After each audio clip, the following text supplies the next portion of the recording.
Previously on Rome, the rise and fall of an empire. After a decade of barbarian terror, the empire's brilliant general Marius grabs the reins of power, turning Rome's volunteer militia into the greatest fighting force the world has ever known. Now, at the center of the Republic, a deadly revolt is brewing. The bloody death of a gladiator slave is the ultimate spectator sport. By the 1st century BC, it's no longer a game, and the slaves explode in rebellion against their masters. Their leader, history remembers as Spartacus.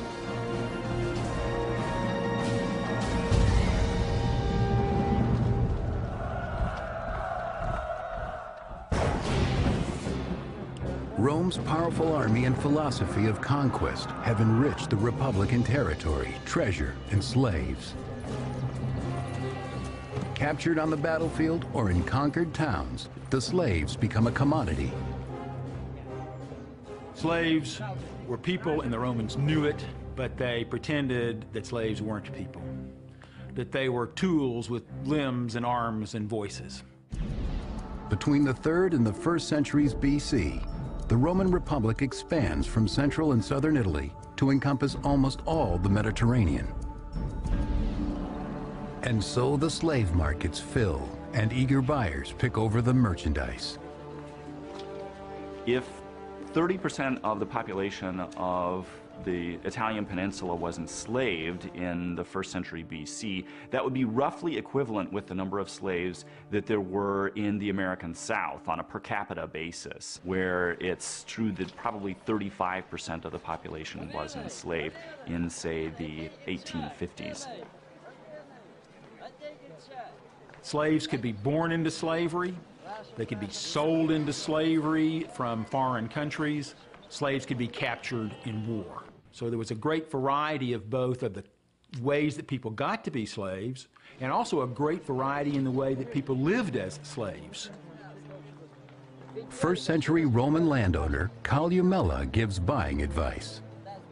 My first warning is not to appoint a farm manager from the kind of slaves who please with their bodies. Rather, you must select a man who from childhood has been made hard by field work and who has been proven by experience.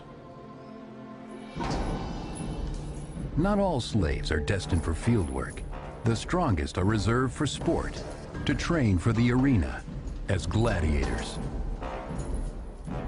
These gladiators were very much professionals. They had professional trainers called lanistae who would prod them on just the way a football coach prods on his men, his team, to perform at their very best.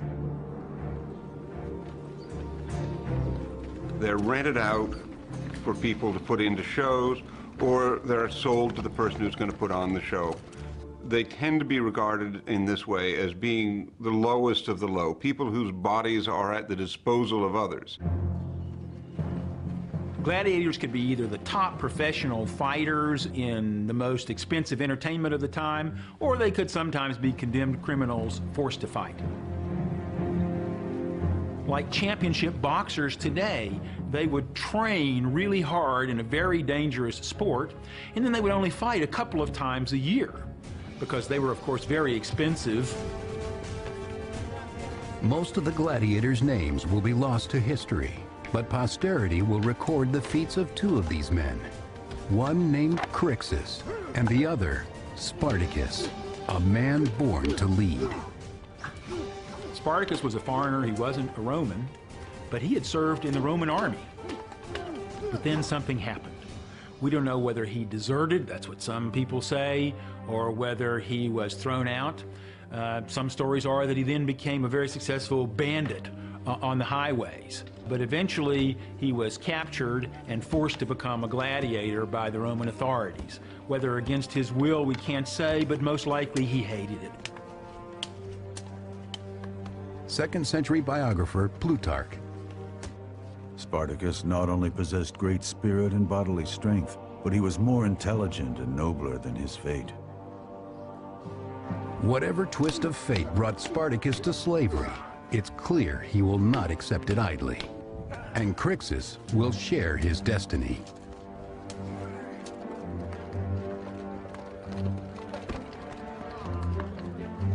Few gladiators live to retire. Most die a horrible, violent death, whether in a small regional arena or a great coliseum. Sometimes the crowd is asked to choose the weapons, relishing the violence to come. People were prepared to witness other human beings engaged in mortal combat before their very eyes, and this was tremendously exciting for them. By the late Republic, already people are becoming heroes for becoming gladiators, and they're able to attain some measure of status, at least some measure of popularity with the masses because of their abilities as fighters. By the luck of the draw, the gladiators learn who among them will be the first to die.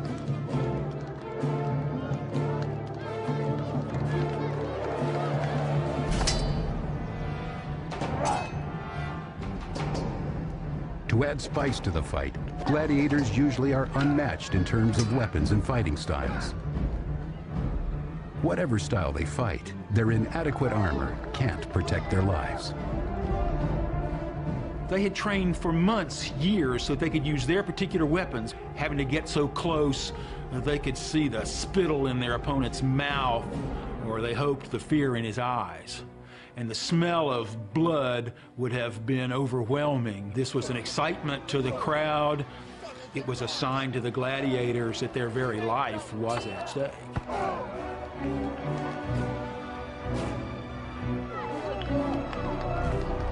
It's like a terrible dance of death for the pleasure of the crowd.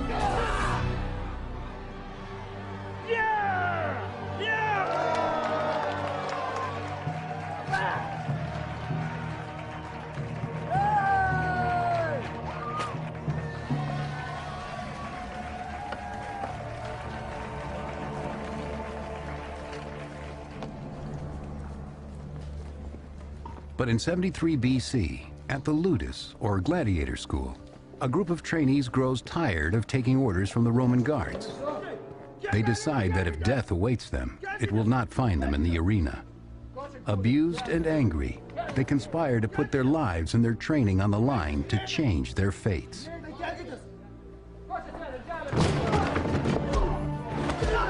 According to 2nd century historian Appian, Spartacus, joined by his fellow gladiator Crixus, masterminds the plan.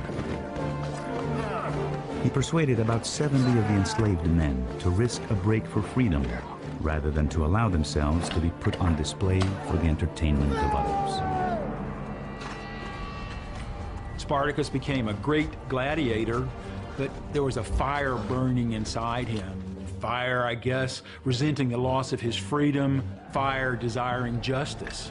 And so Spartacus organized his fellow slave gladiators to break out and seek their freedom.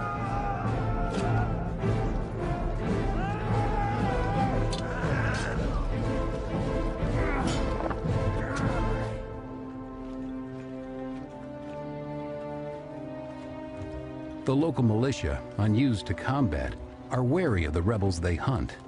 They've seen them in the arena. They know the kind of men they're facing.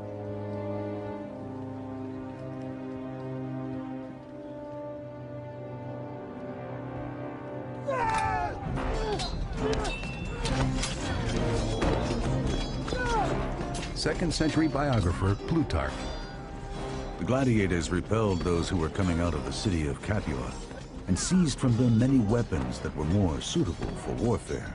They happily made the exchange, throwing away their gladiatorial armaments, which they viewed as dishonorable and barbaric.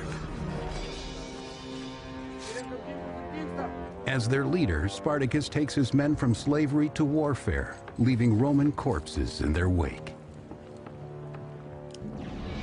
Having defeated the local militia, Spartacus leads his slave army from the city of Capua to Mount Vesuvius, where they seek refuge and make camp at the top of the steep ridge. Spartacus, along with his co-conspirator Crixus, have slipped the grasp of Roman authorities. Now they must prepare their men for the inevitable battles to come. Spartacus had the personal glow and the strength that would make people want to follow him. even on this dangerous escape from the Gladiator school jail. Mount Vesuvius was an active volcano. It was a dangerous place to hide out, but Spartacus knew that he and his escaped gladiators could find a position on Mount Vesuvius to organize and plan. But a messenger comes to warn Spartacus that the Romans are setting up camp below to seal them in.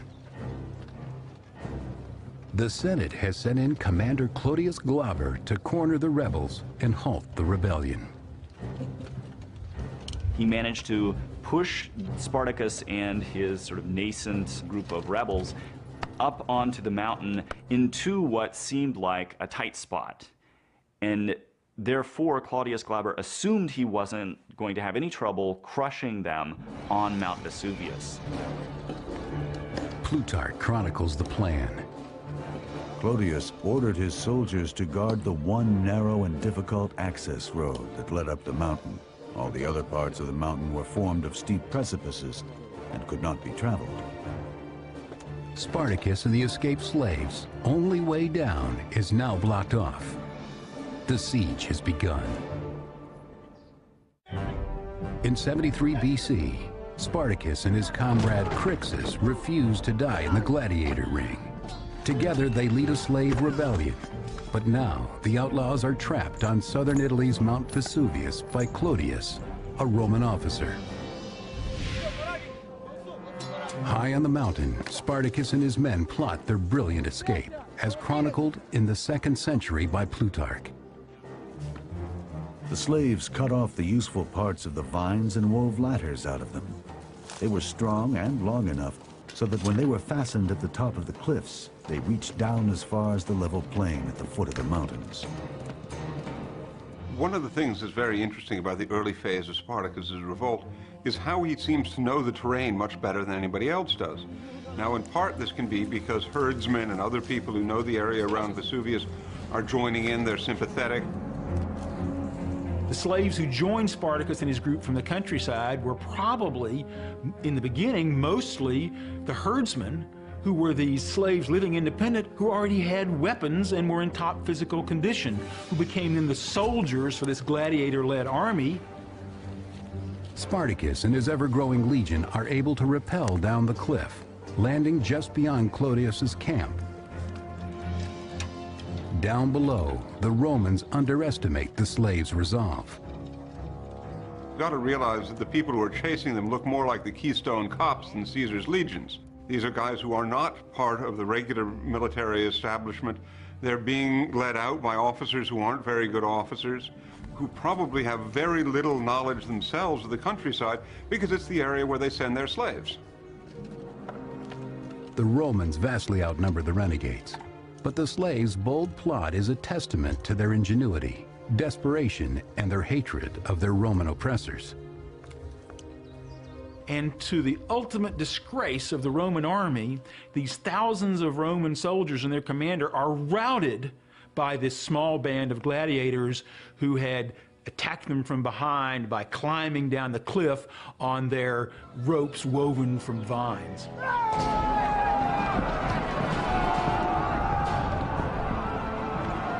With this success, the movement grows, according to historian Appian. Many fugitive slaves and even some free men from the surrounding countryside came to this place to join Spartacus. They began to stage bandit raids on nearby settlements. Since Spartacus divided the profits of his raiding into equal shares, he soon attracted a very large number of followers. The one group that Spartacus did not accept into his rebel band were deserters from the Roman army, which may seem odd, and yet it makes perfectly good sense. These people were precisely the ones who had chickened out.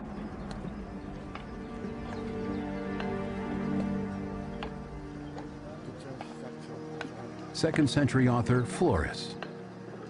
The daily arrival of new recruits formed themselves into a regular army. They made rough shields out of branches covered with animal hides, and swords and spears by melting down and recasting their shackles from the slave barracks. What they cannot make, Spartacus and his men scavenge from the dead bodies. The amazing thing about the Spartacus revolt is that the slaves who are trained as gladiators very quickly retool themselves as soldiers, which doesn't mean they fight in precisely the same way that the Roman army does, but Spartacus himself, some sources say, had been a soldier. Throughout 73 BC, the rebels continue south, gaining in numbers and leaving Roman soldiers in defeat.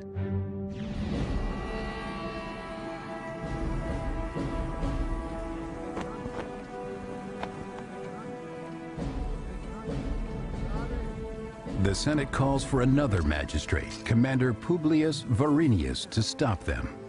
A keen horseman, Varinius brings his bastallion with him, as well as the traditional Roman symbol of power called the fasces, a bundle of wooden rods surrounding an axe.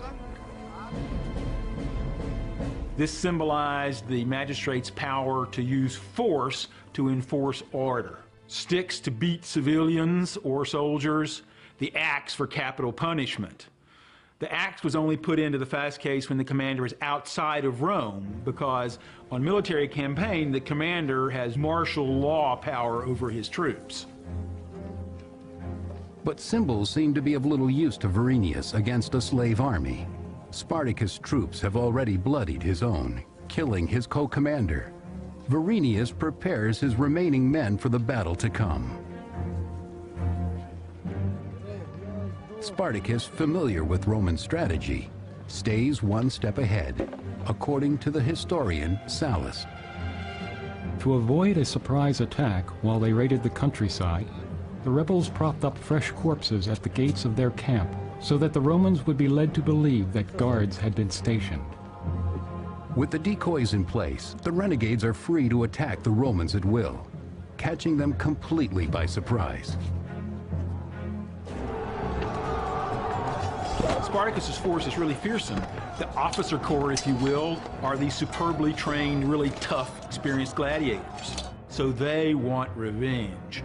This army wants freedom, but they also want to show their Roman masters that they are men, not just tools. Through his ingenuity, Spartacus scores another victory over the arrogant Varinius and takes prisoners from the Roman army. 2nd century historian Appian records Rome's humiliation. The Romans did not yet consider this a real war, but rather raids and predations of bandits. But these bandits defeated the Romans. Spartacus even captured Varinius' own horse right from under him. This Roman commander was that close to being taken prisoner by a gladiator. The victory is all the sweeter when Spartacus steals the fasces, the ultimate symbol of Roman power. When Spartacus surprises Varinius in battle and manages to capture not only his horse out from under him, but also his fasces, this is a tremendous blow to the credibility of Varinius, but also to the power of the Roman state symbolized in those fasces. Spartacus becomes a figure of fame and fear, and now commands 70,000 rebels. But tension builds between the army's popular slave general and his friend Crixus.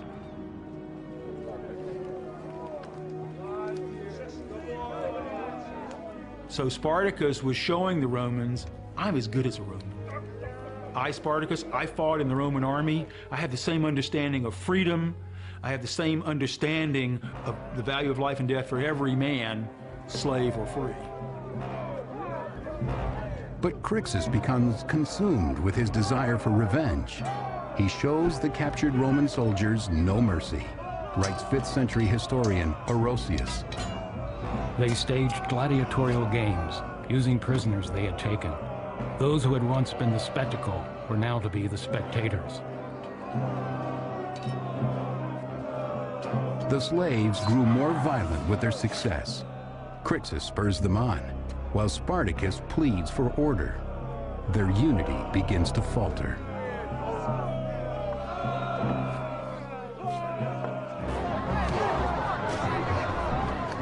Then Crixus makes his move, unleashing the slaves' fury against defenseless Roman civilians.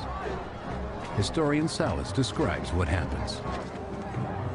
The fugitive slaves immediately began to rape young girls and married women, killing those who tried to resist. Spartacus himself was powerless to stop them, even though he repeatedly begged them to stop.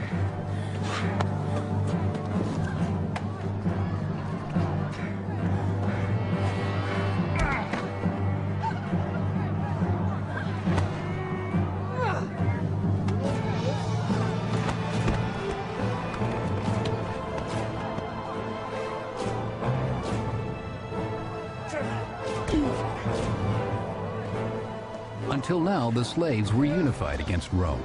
Now they begin to turn against each other. It's the moment the Romans have been waiting for. Southern Italy, 72 BC. The slave Spartacus and his army of rebels have managed to defeat and humiliate the Roman troops dispatched to stop them. But now, as his comrade Crixus exerts his own authority, the conflict is coming from within. At the slaves' makeshift camp, Spartacus makes plans to head across the Alps. But Crixus has ideas of his own, writes the historian Sallust. Crixus and his people wanted to march directly against the enemy in order to force an armed confrontation. Spartacus, on the other hand, advised a different course. Crixus openly challenges his friend's ability to lead. One of the things that's interesting about Spartacus's revolt is that he really doesn't seem to have had a plan. In the area that he is, he's got now probably tens of thousands of supporters, and he's got to move from area to area around Italy to make sure that everybody can eat. Impatient, Crixus abandons the slave camp, taking a faction of rebel soldiers with him. Spartacus is now left to lead his people alone. The two men strike different paths across Italy. With the slave army now divided, Rome prepares to strike hard. Consuls Lucius Gellius Publicola and Nacius Cornelius Lentulus meet to plan their strategy. The Romans simultaneously thought of the slaves as contemptuous subhumans, but also recognized that these slaves were tremendously successful in battle against themselves. So in many ways, this made it their worst nightmare that these slaves were defeating them over and over again on the battlefield. This untidy rebellion now looks more like an actual war, and it demands a serious battle plan.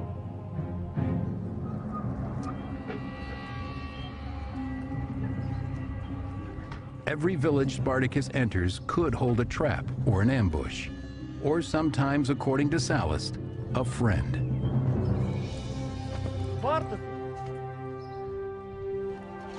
Many slaves in the towns were by nature sympathetic allies and offered things that their masters had hidden away, or dragged out their masters themselves from their hiding places. These nobles are given as prizes to the army, to further humiliate the Republic's aristocracy. From his fellow slaves, Spartacus also gathers food, weapons, and more soldiers for his cause. But Rome's efforts also increase.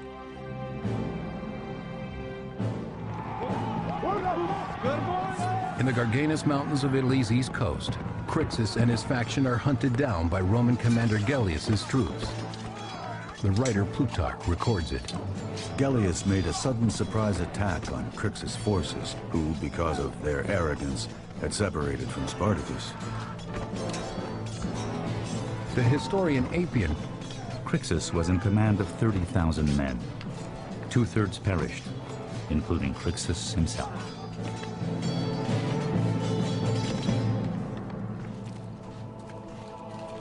The Roman army scores its first major victory against the rebels, but the mastermind is still on the loose. The Romans don't linger on the killing field before heading out to crush Spartacus. Orchestrating a pincer movement, Roman commanders Gellius and Lentulus camp on either side of the mountain pass, waiting for their prey. But their simple strategy doesn't prepare them for an army of desperate slaves. One of the most important things about Spartacus' revolt was it broke out at a time when the best Roman armies weren't in Italy. They were in Spain or they were off in Turkey. The troops who were sent out against Spartacus had all been recently raised.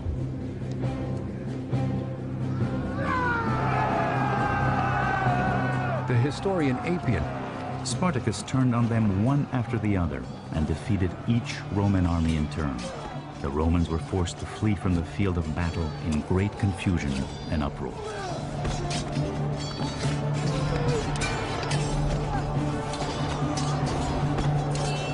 Roman officers faced a really formidable military challenge, and the Roman officer corps, not being professionally trained, was simply not up to the challenge. Once again, Spartacus has claimed victory over the Roman army. But this time, victory isn't enough. Spartacus demands blood vengeance for the death of Crixus. He sacrifices 300 Roman prisoners. He begins to develop into this massively anti-establishment figure, celebrating his defeat of Roman magistrates, executing Roman prisoners, destroying the property of the rich in the countryside, providing an alternative, really, to the current regime, and that's where he draws his strength. With this victory, Spartacus's army has the chance to escape Italy for freedom. But instead, the men choose to remain in the empire they so despise. It's not entirely clear why Spartacus's forces turned back from the north of Italy. They had enjoyed success to the point that they were sort of drunk with it, and they wanted to go on. And rather than leave, go home, settle back down to whatever life it was that they had enjoyed before their captivity, they wanted to continue to fight.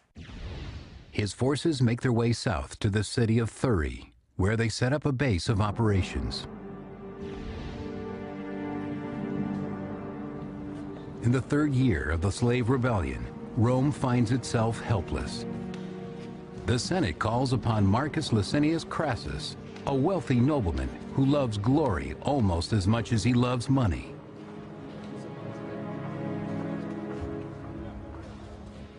He wanted to be at the top of Roman society, and that required winning military victories.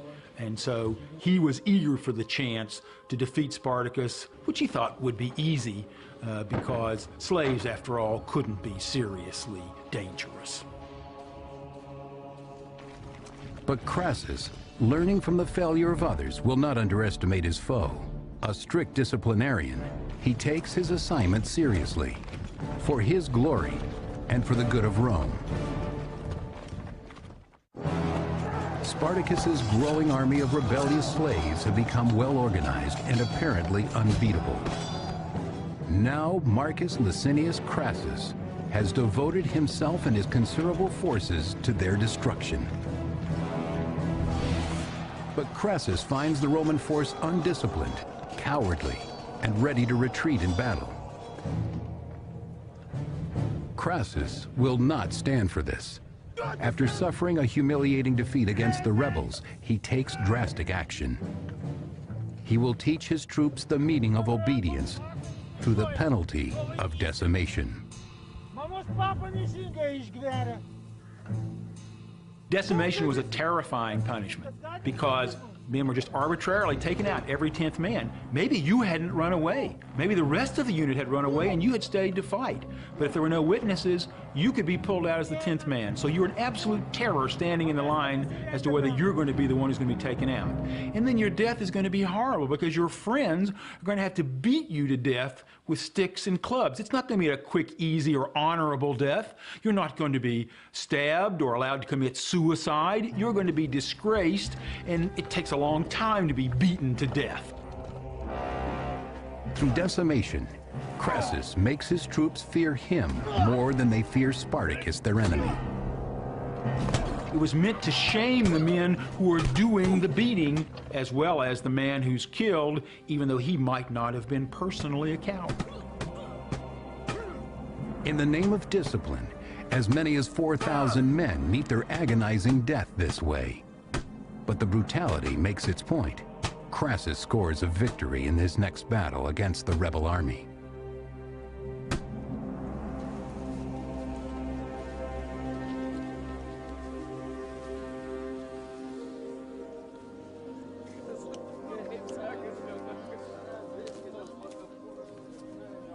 Unlike Spartacus's earlier opponents, Crassus was a really experienced soldier. He knew how to train an army, he knew how to deploy an army, he had the necessary experience. And now, for the first time, Spartacus is confronted with an actual Roman general, not a politician who's leading out an inexperienced group of men. The forces engage, a highly trained and able Roman army against a band of desperate, violent rebels. With Crassus in the fray, the balance has started to tip against Spartacus.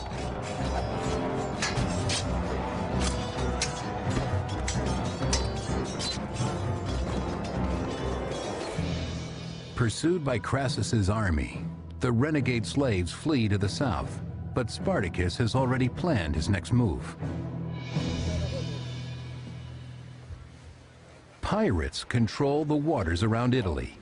Like Spartacus, they live in defiance of Roman law, or any law. They answer only to gold, and they traffic in slaves. Spartacus sends messengers to negotiate with them. Spartacus tried everything to get his men out of Italy to safety. Finally, in desperation, he made a deal with the devil, with the Cilician pirates. Cilicia is a part of what is today Turkey, and they were famous, these pirates were, for attacking shipping, but they were also famous as the biggest slavers in the Mediterranean. Cilician pirates made lots of money by capturing and selling slaves. So Spartacus had to know that when he made a deal with the Cilician pirates to bring their ships to Italy and evacuate his men, that there was a real danger that the Cilician pirates would simply sell his men back into slavery.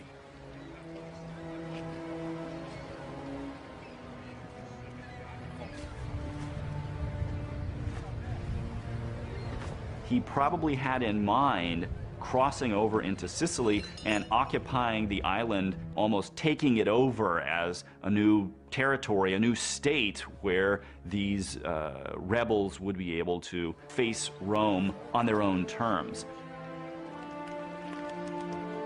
The slaves and the pirates strike a deal. The Cilicians agree to transport 2,000 of the slaves to Messina in Sicily. Spartacus hopes to expand his rebellion while eluding Crassus's troops. They haven't a moment to lose as the legions of Crassus close in, prepared to trap and slaughter the slaves like feral beasts.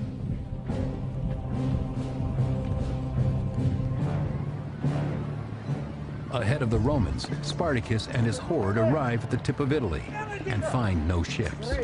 The pirates have betrayed them, and the Romans are closing in.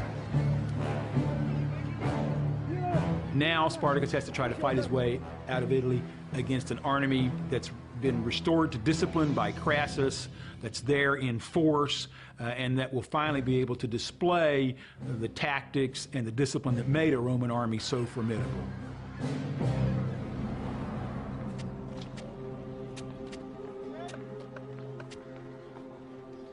Crassus plays it smart. He knows the strength of Spartacus's forces. He also knows time is on his side. He'll starve the rebels out by walling them in, writes Plutarch. This great and difficult work he perfected in a space of time short beyond all expectation, making a ditch from one sea to the other, over the neck of the land, and above it built a wonderful high and strong wall.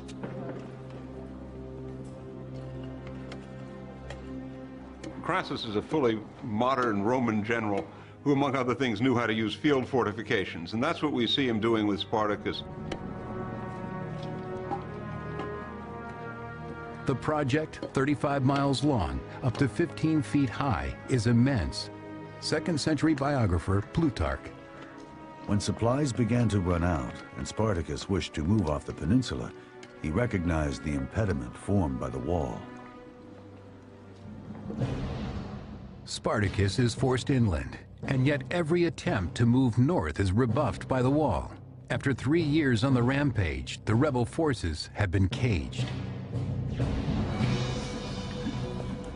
But the Senate, which ordered Crassus to bring a quick end to the rebellion, is tired of waiting for results, according to historian Appian. When the Romans learned of Crassus's siege tactics, they thought it unworthy that this work against the gladiators should be prolonged. A messenger arrives at Crassus's camp, carrying infuriating news from Rome. The Senate has lost faith in him and turned the task over to his greatest rival.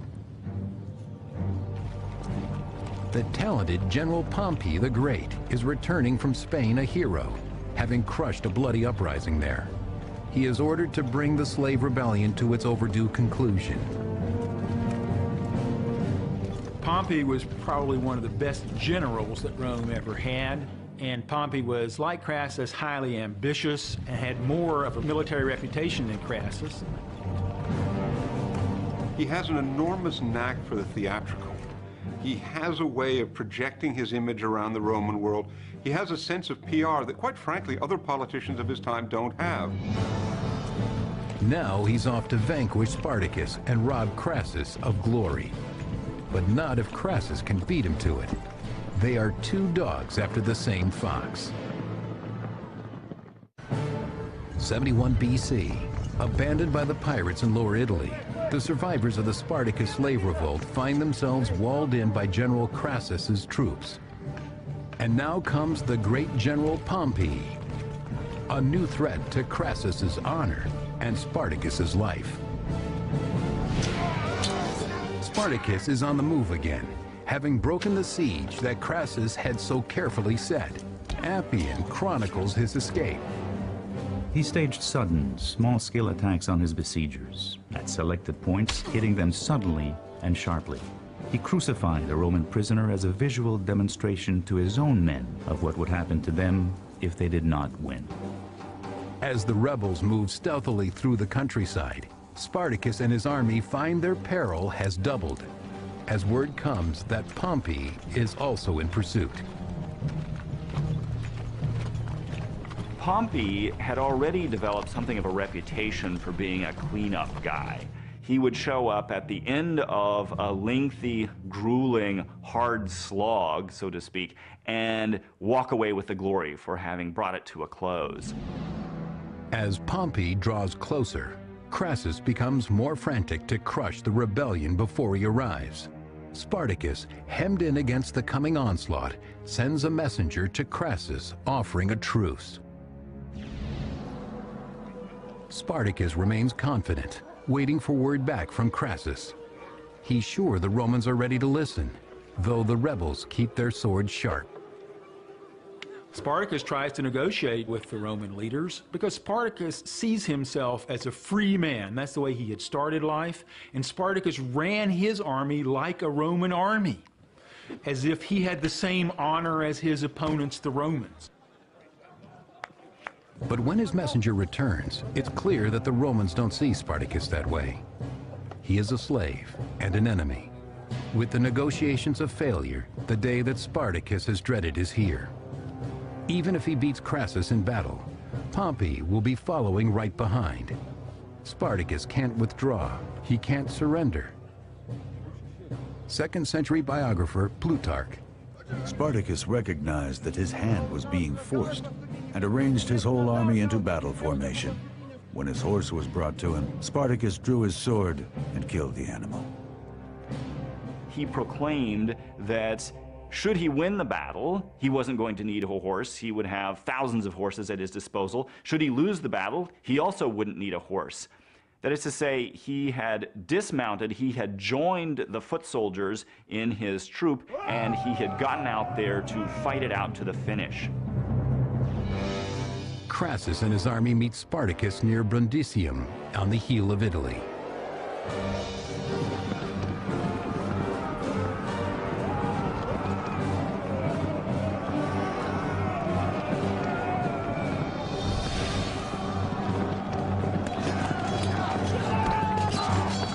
So the battle begins. 3 years of revolt have led up to this one decisive match between Crassus and Spartacus, the largest confrontation between two strong armies.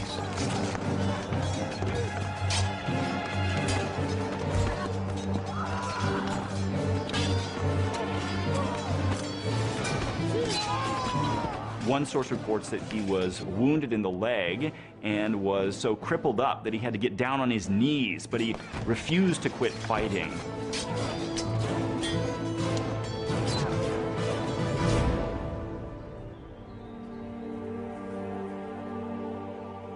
According to historian Appian, the killing was on such a scale that it was not possible to count the dead.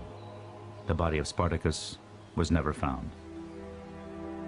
Spartacus never took the opportunity to get away, which he might well have done individually.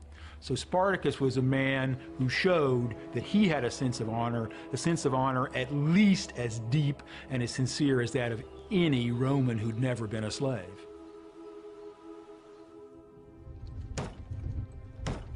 Crassus pursues the survivors, killing all he can find, except 6,000, whom he captures and crucifies along the main road to Rome.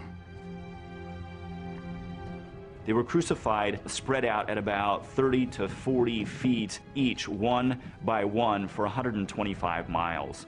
So you can imagine the stench and the disgusting sight that anyone would have had traveling that road. If you were a Roman, this stench would have smelled like dead slaves to you. You were glad to see these people, albeit in their disgusting, decaying form. If you were a slave, this was a message. This was what awaited you if you rebelled against the power of Rome.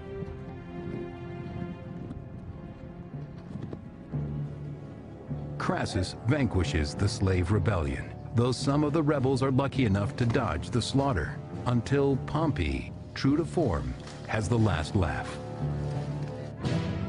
Pompey managed to show up just in time to chase down the 5,000 or so gladiators who managed to escape this combat, this big battle, and he captured or killed the remaining ones. Then, according to Plutarch, Pompey makes sure he receives all the credit. Pompey then wrote to the Senate that although Crassus had defeated the gladiators in battle, Pompey had extinguished the war to its very roots. Pompey's career is very interesting. In fact, Pompey at one point was accused of being a vulture. He was feeding upon other people's roadkill. The Romans rush to put this ugly slave rebellion behind them. When it's over, Pompey receives a triumph, the highest Roman honor, for his work fighting enemies in Spain. Crassus receives merely a minor commendation for his efforts against the common slaves who terrorized Italy. Though the end of Spartacus in 71 BC marks the end of the slave rebellions in Rome, slavery continues to bolster the economy of the awakening empire. But the lessons of the revolt aren't lost on the Romans. Spartacus in the Roman imagination becomes almost the equivalent of an Osama bin Laden. He's a frightening figure who's out there. He remains a threat even when you can't see him, and you're afraid that there will always be another one coming up behind him.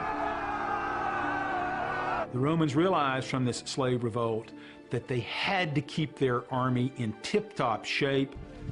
This might have been the time when Romans first began to think, maybe we need a professional standing army to keep us safe at home as well as to protect us against foreign invaders. But even a mighty empire can't defend itself forever. Long after it withers away, the story of a single man who stands against it still endures. Spartacus survives in legend down to the present. He's been a culture hero for people who are repressed, for people who are downtrodden, right up to the modern age. But while the empire reigns, it belongs to the powerful. Next, on Rome, rise and fall of an empire, Pompey and Crassus lay their rivalry aside to join forces with a rising political star, Julius Caesar. Caesar launches a brutal war on the barbarians of Gaul. Towering ambition threatens to rip the Republic apart.